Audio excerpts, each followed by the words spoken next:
All right, guys. First off, I've been busy.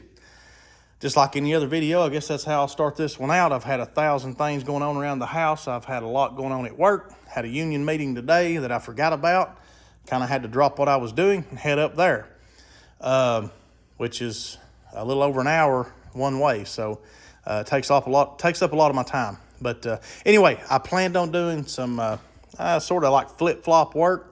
When I say that, I mean you could throw a pair of flip-flops on, come out here and kind of piddle around. So going to straighten up some of this wiring on this LS swap that's been done on this truck for a while. This is the original ground cable, so this is a GM harness. All right, the original harness. The battery cables were over here, okay? So I may try to reroute this one back over there to the battery. I don't know that it will reach. I don't think it will. But if it don't, no big deal. This one has a red ground cable, which I'm totally against. I've never had any issues. I mean, you can look. As you can see, it's bolted to the head. It should tell anybody that it is a ground. But who knows? If I sell this truck later on, there's three black cables going to the hot. And then one red one going to the ground. So that could screw somebody up, potentially hook it up backwards and cause a whole shit show of problems. So I'm going to hook all this into one cable end for the hot, and I'm going to put a black cable on the ground.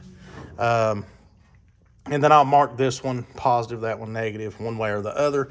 Even if I didn't, as long as you have all black cables, at least someone's going to kind of do a little bit of investigating before they hook the battery up. Anyway, get that fixed. I've got, worst case, if this one don't work, I've got a lug right here that I will hook all this into, and then hook this just as a ground. I'll use it as a ground. Hook it to the radiator support of the frame. You can't have too many grounds on a vehicle. Well, I say that, I guess you possibly could, but anyway, I want to get the hood latch put on it. I've decided I was going to sell this truck, so I've just decided to hell with it. Let's finish it up. Let's get it on the road and kind of enjoy it a little while. I've put enough money in this truck, a lot of time. I might as well enjoy it some. I don't necessarily just have to sell it. I can use the money just like the next guy, but, you know, I'm okay. I don't have to sell this truck. So let's go ahead. I'm going to try to match the, I mentioned this in the last video. I want to match the fenders and the bedside up. You can kind of see that bedside and those fenders kind of match. So got to paint the cab, the hood, these rear fenders and rear steps, and inside of the cab. I'll try to kind of paint the inside of the cab a little bit slick.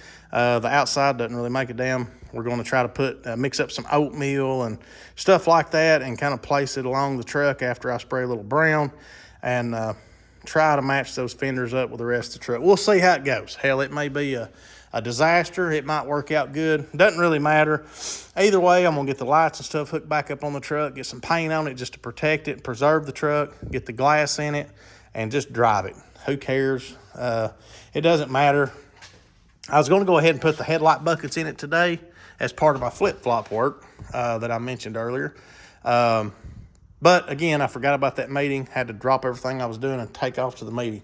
But I took the headlight buckets apart. You can see all the baking soda. These were new buckets, obviously. You can tell all this was new. But anyway, I'm going to have to clean all this up and repaint it. Just kind of see all this what all that old baking soda done to it. That baking soda gets wet.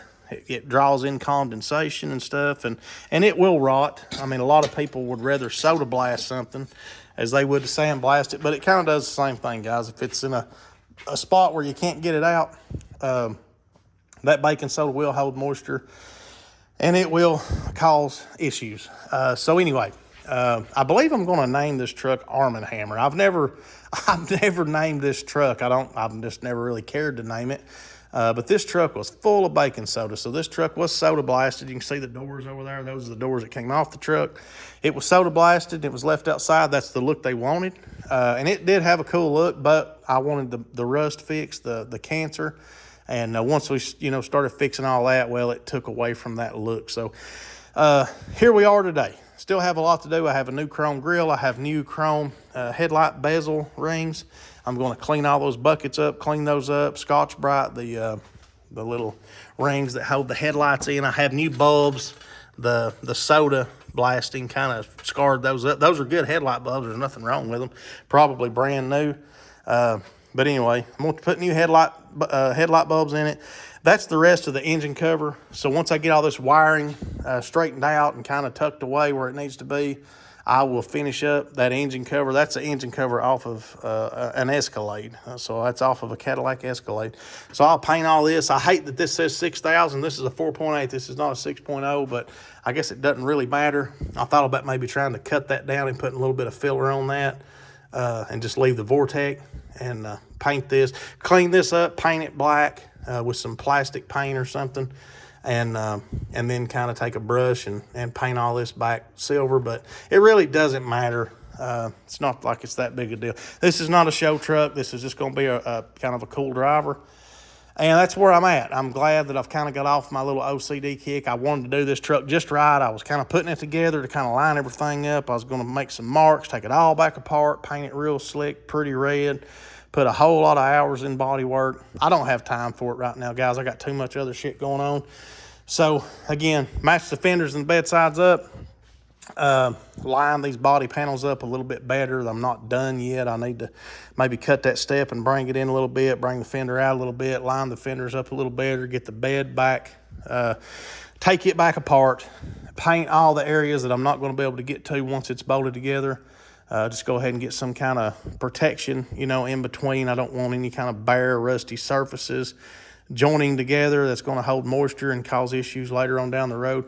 Again, kind of a preservation type thing right now, but the biggest part, I just want to be able to drive the truck. And I think it'll look cool. If I can get it to match up with this front fender, I'm going to try to do one body panel at a time and just see how it looks. Worst case, I'll start doing this. If it don't match up, hell, I'll match the fender to it. That'll be easier, if that makes any sense. Not trying to talk in circles. I'm just trying to explain myself. So anyway, I'm ready to get it together. I'm ready to drive it. I don't really care how it looks. If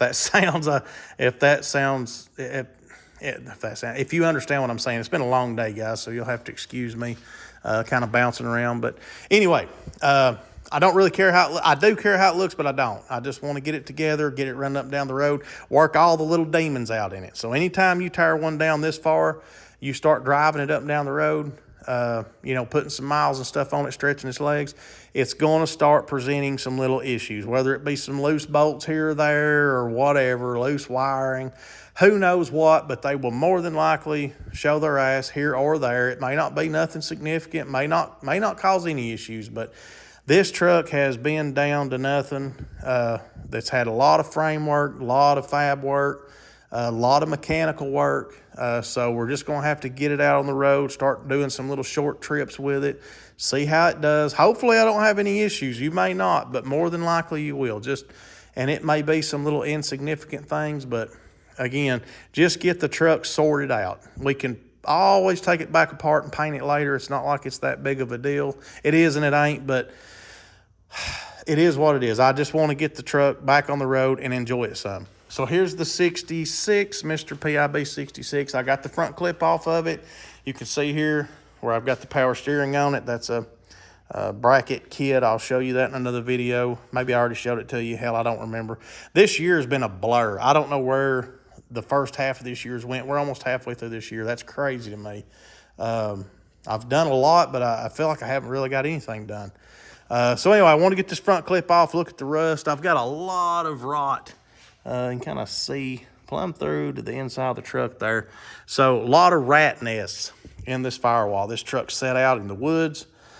A lot of rats got in it. Of course, I think this truck probably had rust issues at some point and they painted it. This truck obviously came out a dark blue. You can see here, but maybe it's not. Maybe it's not been painted, but I mean, there's a lot of Bondo there. I would imagine that it's been painted. Whoops. Doesn't matter. It just adds to it, right? But anyway, here's some window screen, and that is all throughout this. So there's a lot of window screen in here. That was kind of used as something for that Bondo to grab onto. So they Bondoed the floor pans at some point. Kind of see what we're working with here. We got a lot of rot in there. There's the steering wheel, the seat. Cab mounts have a lot of rot. This cab's pretty bad, but it can be fixed. You know, everything can be fixed. Kind of see here, That's a rat nest. These rats, they just pack all this shit in here, also insulation and fabric and stuff they can find. They get in there, they have babies, they pee, they poop, whatever they do. And all that nesting material holds all that pee and stuff, and it rots metal. It kills these old cars. I've seen a lot of old cars and trucks that would have never had any rust if it wasn't for rats.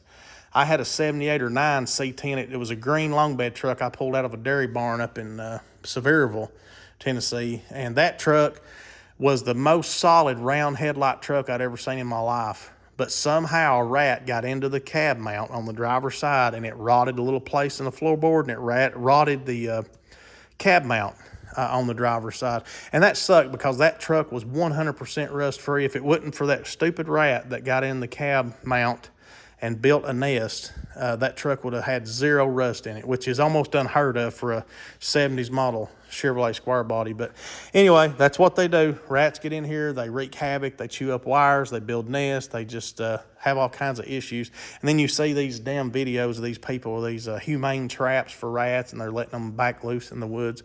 I don't know, maybe there's nothing wrong with that, but you know what? If they're in my garage, they're going to die. I have no use for a rat. All they do is cause issues. They carry diseases. If you want a rat as a pet, go get you one, but that's not my thing. Any of them that get in this garage, they're going to die. So anyway, again, you see why. They kill vehicles. Guys, I'm going to shut up. I got to get over here and cook dinner. I'm grilling some stuff, but in tomorrow's work time. So anyway, stay tuned on this truck. Hopefully we can get some stuff done to it real soon. I've just had a lot going on, guys. I'm sorry. Hopefully I can set up the GoPro and let y'all kind of watch the progression of this truck.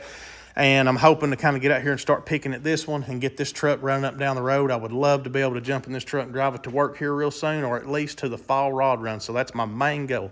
I want to drive this truck to the fall rod run. So stay with me. Stay tuned on this one. Hopefully we take this thing to the fall rod run and enjoy it, have fun with it. That's what it's meant to do. Get all of its little demons worked out once we hit the road, and just have fun with it. Guys, as always, I appreciate you watching. We'll catch you on the next one. See you later.